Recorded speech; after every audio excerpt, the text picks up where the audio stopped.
Wondering where your hidden photos went on Android? Don't worry. In this guide, I'll walk you through exactly where to find them in Google Photos and explain what to do if they seem to be missing. Let's get started. Many Android users think their hidden photos have been deleted when they simply can't find them.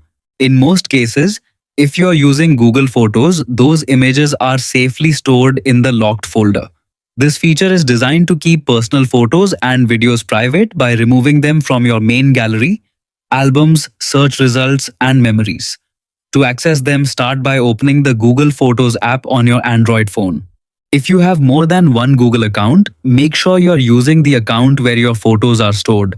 Once the app opens, tap Collections or Library at the bottom of the screen. Scroll through the available options until you find Locked Folder, then tap on it. Google Photos will ask you to verify your identity before showing the contents.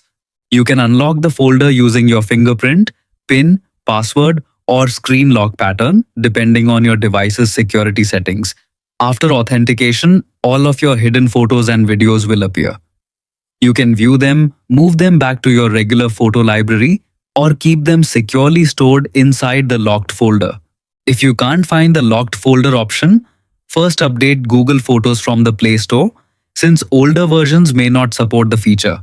Also keep in mind that some Android brands such as Samsung, Xiaomi or OnePlus have their own gallery apps with separate hidden albums. If you hid your photos there instead of Google Photos, you'll need to open that gallery app to access them.